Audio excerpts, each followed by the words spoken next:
अस्सलाम वालेकुम friends, welcome back to Top Smarties. Drama serial Beti Ka घर कौन सा, ये ड्रामा हमारे आजकल के कल्चर की अक्कासी करता है। कल्चर तो नहीं कह सकते इसको, बल्कि आजकल जो हमारे इर्द गिर्द हो रहा है सारा इसी बेस पे ये ड्रामा है। बेटियां बहुत ही लाडों से पाली जाती हैं और बहुत ही नाजों से ब्याही जाती हैं, मगर ब्याहने के 2 दिन बाद ही बेटी घर आ जाए तो एक बाप पर ऐसे ही बीतेगी जैसे फिजा के बाप पर बीत रही है। मगर कोई कुछ कर भी तो नहीं सकता। फिजा का बाप चाहता था कि वो फिजा को जाकर उसके घर छोड़ाए, मगर हमजा वो तो अपनी बीवी से शायद अब कोई ताल्लुक नहीं रखना चाहता। माँ ने हमजा को अपनी बीवी से इतना बदजन कर दिया कि उस दिन फिजा को लेने गया और दरवाजे पर नदीम को देखकर वापस आ जाता है। भला तुम अंदर जाओ तो सही, तुम एटलीस्ट उनसे बात ना करो, मगर नदीम की बातें सुन ही लो कि फिजा या फिजा की फैमिली उसे क्या कह रही है। अब बाप ये सारी बातें जानता है और कहता है कि तुम्हारी बीवी बहुत अच्छी है, तुम्हारी माँ तुम्हारा घर खराब कर देगी। मगर रजा वो अपनी बीवी को लेने जाना चाहता है, मगर माँ की बातें सुनकर चुप कर जाता है। रजा की सोच पर भी उसकी माँ ही छाई हुई है। उसकी माँ ने इतना रजा को अपने काबू में किया है कि वो अपनी बीवी को लाने का तसव्वुर भी नहीं कर सकता।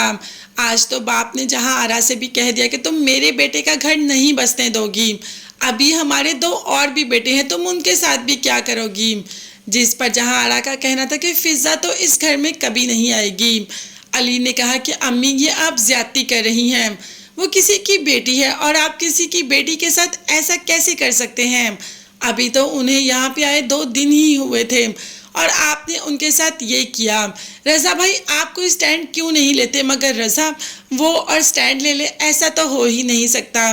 खैर अभी तो फिज़ा को लाने रज़ा जा ही नहीं रहा। जैसे ही उसामा बताएगा कि फिज़ा के बाप की तबीयत नहीं ठीक, शायद रज़ा के दिल में कोई रहम आ जाए, शायद वो फिज़ा को कॉल ही कर ले। मगर फिज़ा वो तो खुद बहुत मजबूर है अपने बाप के हाथों, क्योंकि उसका बाप चाहता है कि फिज़ा वापस चली जाए। जाना तो वो नहीं चाहती, क्योंकि एक उसे जहाँ आरा ने निकाला और दूसरा उसके शौहर ने उसे कोई भी फ़ोन नहीं किया।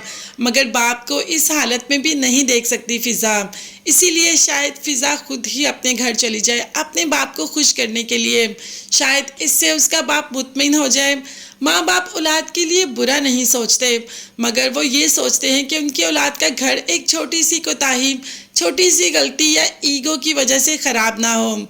फिज़ा का बाप भी कुछ ऐसे ही सोचता है। अब देखते हैं फिज़ा का घर बसेगा या उजड़ेगा। ये देखने के लिए चैनल को सब्सक्राइब कीजिएगा, बेल आइकॉन भी प्रेस कीजिएगा ताकि हर वीडियो आप तक बआसानी पहुंच सके। अपना बहुत ज़्यादा ख्याल रखिएगा और अपनी कीमती दुआओं में मुझे और मेरी फैमिली को भी याद रखिएगा। नेक्स्ट वीडियोस तक के लिए अल्लाह हाफिज़, बाय बाय एंड टेक